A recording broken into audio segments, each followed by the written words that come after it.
Civil score क्या होता है, कैसे कैलकुलेट होता है आपका सिविल स्कोर, तो इसको समझने की कोशिश करेंगे। आज के समय में अधिकतर लोगों को किसी न किसी काम से लोन लेने की आवश्यकता पड़ती है, चाहे वो होम लोन हो, कार लोन हो, पर्सनल लोन हो या फिर और भी किसी प्रकार का लोन, जिसके लिए आपको बैंक या किसी अन्य एनबीएफसी फाइनेंशियल इंस्टीट्यूशन के पास जाना पड़ता है। लेकिन सभी जगह आपको लोन देने के लिए सिर्फ एक ही चीज मांगी जाती है, वो होता है आपका सिविल स्कोर। तो आज इस वीडियो के माध्यम से हम समझने की कोशिश करेंगे कि आखिर सिविल स्कोर क्या होता है, लोन लेने में किस तरीके से कारगर सिद्ध होता है और साथ ही साथ लोन को सिविल स्कोर को किस तरीके से कैलकुलेट किया जाता है। अगर आपका सिविल स्कोर खराब है तो लोन मिलने में कितनी कठिनाई होती है। तो चलिए दोस्तों शुरुआत करते हैं। सबसे पहले अगर हम जान लें कि सिविल स्कोर क्या होता है, तो सिविल स्कोर 300 से 900 तक की 3 अंकों की संख्या होती है, जो कि किसी भी व्यक्ति के लोन लेने की योग्यता को दर्शाती है। जब भी कोई व्यक्ति नया लोन या क्रेडिट कार्ड लेने के लिए आवेदन करता है, तो लोन देने वाली जो संस्था होती है वो आवेदक को लोन देने के लिए उसके जोखिम का मूल्यांकन करने के लिए क्रेडिट स्कोर की जांच करती है। जिसका क्रेडिट स्कोर अच्छा होता है, यानी कि इसका स्कोर 750, 800, 900 के आसपास होता है, उसे नए लोन या क्रेडिट कार्ड की जो मंजूरी होती है उसकी संभावना बढ़ जाती है। और जिनका क्रेडिट स्कोर खराब होता है उन्हें लोन मिलने में कठिनाई होती है।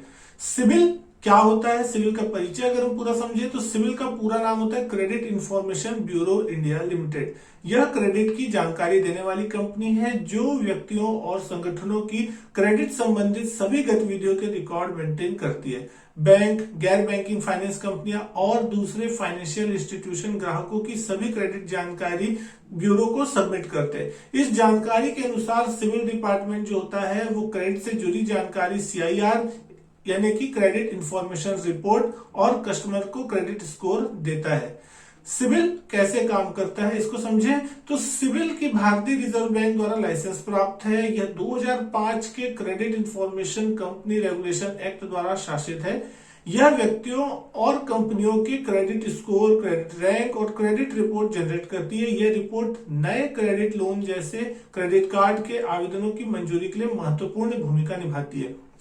बैंक और अन्य एनबीएफसी भी जो होते हैं अपने ग्राहक का डेटा जमा करते हैं, जैसे कि बकाया लोन, पुनर्भुगतान का रिकॉर्ड, नए लोन, क्रेडिट कार्ड के लिए जो आवेदन होते हैं वो एवं अन्य क्रेडिट संबंधी जानकारी सिविल को देते हैं।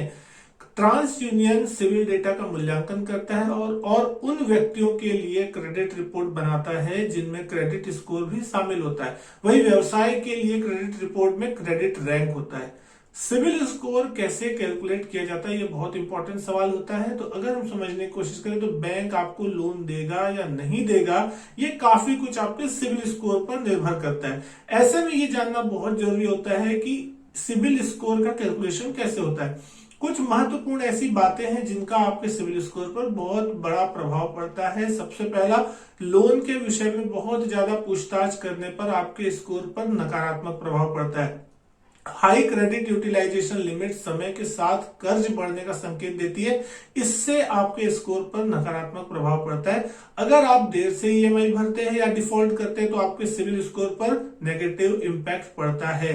किसी भी प्रकार के लोन के लिए न्यूनतम सिविल स्कोर कितना होना चाहिए, तो ये सवाल सभी लोग जानना चाहते हैं। तो सबसे पहले मैं बता दूं, मिनिमम 750 या उससे अधिक के सिविल स्कोर को अक्सर अच्छा माना जाता है। जब भी कोई व्यक्ति नए लोन या क्रेडिट कार्ड के लिए आवेदन करना चाहता है तो स्कोर जितना ज्यादा अच्छा होगा, लोन मिलने की संभावना उतनी ही बढ़ जाती है। 80% केस की अगर मैं आपसे बात करूं तो 750 से अधिक के सिविल स्कोर को देख करके ही अधिकतर लोन जो है 80% लोन वो दिए जाते हैं। अब सिविल स्कोर कम होने के क्या कारण है, तो सबसे पहले आपको बता दूं, अगर आपका सिविल स्कोर नेगेटिव है या कम है तो उसके कई कारण हो सकते हैं। सबसे पहला तो ये कि अगर आप क्रेडिट कार्ड या ईएमआई अगर आपकी चल रही है, उसके लोन में भुगतान करने में अगर आप देरी करते हैं तो आपकी जो ईएमआई है वो देर हो सकती है। बहुत ज्यादा क्रेडिट का अगर आप इस्तेमाल करते हैं, वो पर्सनल लोन जैसे असुरक्षित लोन अगर आपने बहुत ले रखे हैं तो उससे नेगेटिव इंपैक्ट आएगा। और हाल के लोन, क्रेडिट कार्ड के अगर आवेदन आपके हैं, उसकी अस्वीकृति हुई है तो उसका भी एक नेगेटिव इंपैक्ट होता हुआ आपको दिखाई देगा। अगला अगर हम बात करें अपना सिविल स्कोर आप किस तरीके से सुधार सकते हैं, तो सिविल स्कोर अगर आपका खराब है तो कुछ तरीके मैं आपको बताने की कोशिश करूंगा जिससे आप अपने सिविल स्कोर को सुधार सकते हैं। सबसे पहले आपके जो भी बकाया बिल हैं उसका सही समय पर भुगतान करें। अगर आपने कोई भी लोन लिया है तो उसकी ईएमआई टाइम से चुका दे, क्योंकि लेट पेमेंट करने को बैंक अच्छा नहीं मानते हैं। इसका आपके क्रेडिट स्कोर पर नेगेटिव इंपैक्ट पड़ता है। होम लोन, ऑटो लोन जैसे सिक्योर्ड लोन और साथ साथ पर्सनल लोन और क्रेडिट कार्ड जैसे अनसिक्योर्ड लोन के बीच भी संतुलन बनाना बहुत ज्यादा जरूरी है।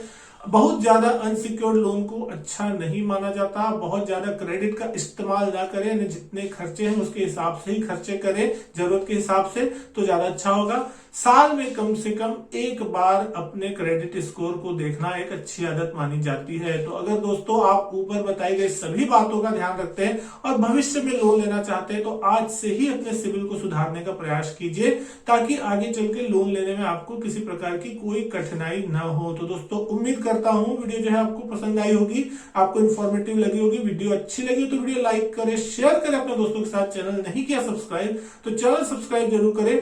मैं आपसे मिलता हूं अपने नेक्स्ट वीडियो में, तब तक के लिए good bye and thank you.